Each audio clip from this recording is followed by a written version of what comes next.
지문을 풀었는데 상단 알림 메시지에 이렇게 있더라고요. 집에 잘 들어갔지? 내일 보자. 보낸 사람 이름은 수진 오빠. 여러분 안녕하세요. 탐정언니입니다. 오늘 제가 여러분들께 들려드릴 이야기는 정말 충격적입니다. 15년 결혼 생활 아무 문제 없던 평범한 가정이 3개월 만에 완전히 뒤바뀌어버린 이야기거든요.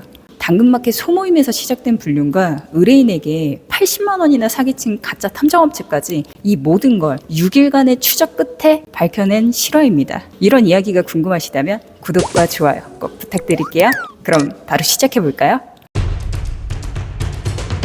오늘의 의뢰인은 정말 일밖에 모르고 살았던 평범한 남편이었어요. 15년간 결혼 생활을 이어오면서 가족여행도 잘 가고 부부관계도 원만했던 그런 가정이었죠. 그런데 3개월 전부터 이상한 일이 벌어지기 시작했어요. 갑자기 아내가 술을 마시기 시작한 거예요. 원래 많이 먹어야 맥주 한 캔이었던 사람이 완전히 만취 상태로 집에 들어오는 거예요. 처음엔 친정에 무슨 일이 있나? 나중에 이야기하겠지 싶어서 일부러 못 본 척하고 넘어갔대요. 그런데 점점 심해지더니 새벽 3시, 4시에도 귀가하더라고요. 결국 의뢰인은 참지 못하고 화를 냈습니다. 아무리 늦어도 첫째 학원 끝나는 시간, 저녁 11시까지 집에 들어와 라고 얼음장을 놨어요. 그런데 여러분 이게 끝이 아니었어요. 어느 날 의뢰인이 급하게 장례식장을 다녀온 뒤 새벽 3시에 집에 들어갔는데 현관에 아내가 완전히 뻗어 있었대요. 화가 치솟았지만 걱정이 돼서 아내를 천천히 일으켜 침대로 옮겨주려고 했는데 바로 그때 아내 핸드폰이 바닥에 뚝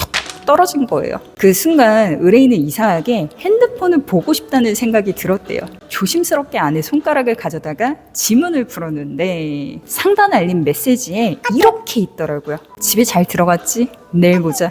보낸 사람 이름은 수진 오빠. 그리고 당근마켓 알림에 무수히 많은 메시지들이 쌓여 있었습니다. 여러분, 이 상황에서 의뢰인이 어떤 기분이었을지 상상이 가시나요? 의뢰인은 그날부터 밤마다 아내를 재우고 휴대폰을 몰래 보기 시작했어요. 그런데 딱 2주 만에 들켰죠. 아내 손가락을 핸드폰에 대는 순간 아내가 확 깨어나 버린 거예요.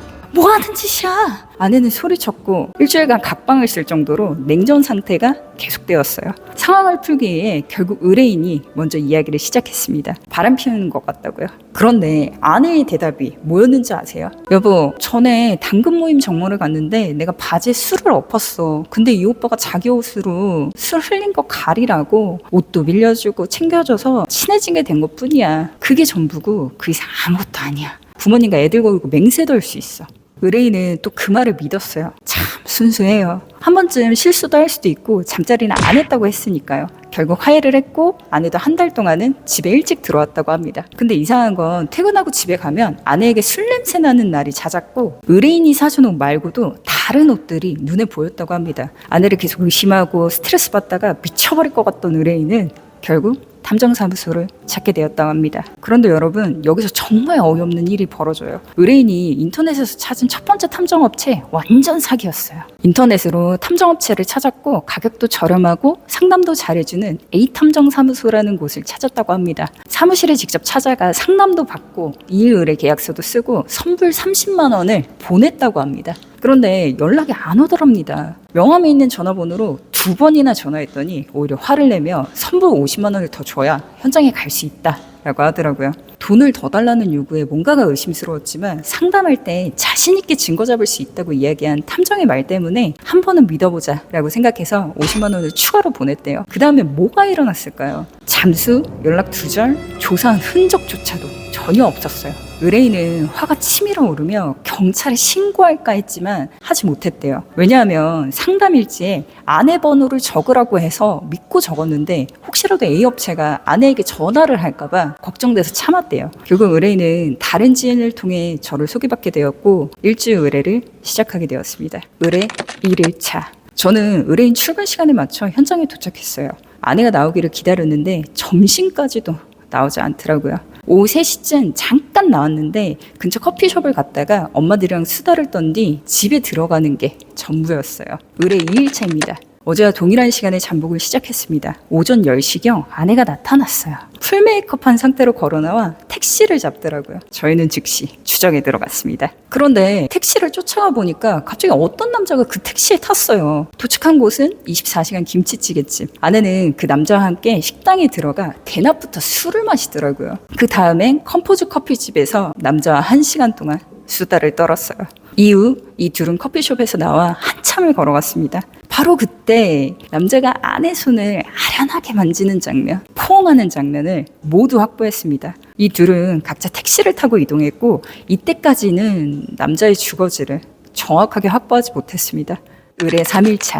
이날은 아쉽게도 갑자기 친정어머니가 오셔서 아내는 밖으로 나가지 못했습니다. 안타까운 변수네요. 의뢰 4일차입니다. 오늘도 아내는 밖으로 나오지 않았지만 의뢰인이 결정적인 작업을 해줬어요.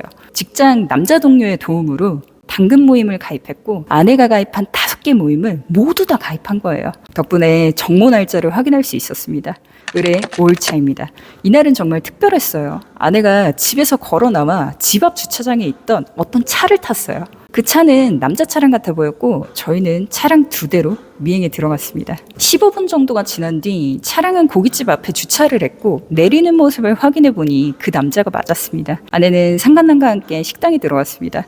이 둘은 또 대낮부터 술을 마신 뒤 의뢰인 집 아파트 지하 주차장으로 이동했어요. 그 차는 계속 시동을 걸며 아파트 지하주차장에서 정차하고 있었습니다. 차 안은 썬팅이 진해서 보이지 않았습니다. 여러분, 차 안에서 진한 스킨십을 했을까요?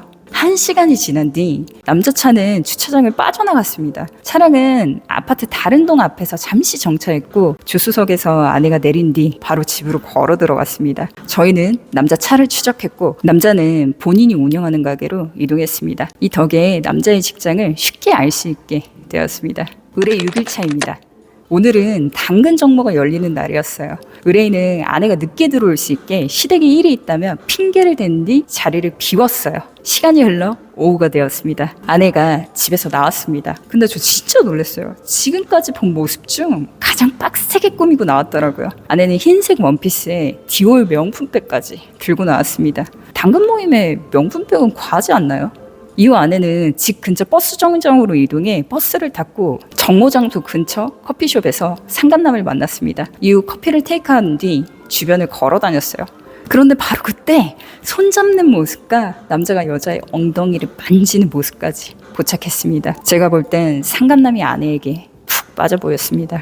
이후 이 둘은 정모장소 횟집에 들어갔습니다. 술자리가 세팅됐고 현장에는 20명 이상의 사람들이 모였습니다. 근데 여자는 딱 2명밖에 없네요. 이래서 작정하고 흰색 원피스를 입은 걸까요? 정모 현장에서 아내를 지켜보는데 완전 여왕벌 같아 보였어요. 2시간 동안 모든 테이블을 돌아다니며 웃으면서 술을 받아 마시더라고요. 상간남은 아내가 취할까봐 옆에서 계속 챙기고 있었고 다른 남자들도 티슈며 뭐며 이거저거 막 갖다 주더라고요. 근데 여기서 끝나지 않았어요. 술자리가 2차로 넘어갈 때 다른 남자가 아내의 가방을 들어주며 왼쪽에 섰어요. 그런데 상간남이 오른쪽에서 그걸 또 못마땅하게 쳐다보는 거예요. 질투심이 상당했습니다. 술자리는 4차까지 이어졌고 새벽 4시가 되었습니다. 맥주집에서 상간남이 아내를 부축하며 밖으로 나왔고 휘청이며 택시 정류장까지 걸어갔습니다. 그 사이 온갖 스킨십은 다 했는데 세밀하게 지켜본 덕분에 버스 정류장 앞에서 둘이 키스하는 장면을 포착할 수 있었어요. 대박이죠? 이후 이 둘은 함께 택시를 타고 집으로 갔고 현장은 종료되었습니다. 저는 의뢰인에게 이 증거를 어떻게 사용할지 물었습니다. 의뢰인은 본인이 15년간 쌓아왔던 아내에 대한 신뢰가 일주일 만에 무너지다 보니 같이 살기는 어려울 것 같다고 말씀하시더라고요. 저는 이렇게 말씀드렸어요. 늦바람이 제대로 든 것 같다고. 모임과 술, 남자의 재미들의 아내의 모습을 봤을 때 이 재미를 쉽게 내려놓기는 어려울 것 같다고요. 이 사건은 이혼 소송에 들어갔다는 소식만 들었을 뿐 이혼을 하셨는지 결과는 듣지 못했습니다. 여러분, 모텔 증거가 없어도 이렇게 세밀하게 관찰하면 충분한 스킨십 증거들을 확보할 수 있어요. 포기하지 마시고 좋은 기회를 노려보세요. 단 상황이 적절해야 합니다. 오늘의 이야기는 여기까지입니다. 다음에도 더 흥미진진한 사례로 찾아뵐게요. 이런 실화 이야기가 궁금하시다면 구독과 좋아요 꼭 부탁드릴게요. 그리고 댓글로 궁금한 점 남겨주세요. 그럼 다음에 또 만날게요. 여러분 안녕.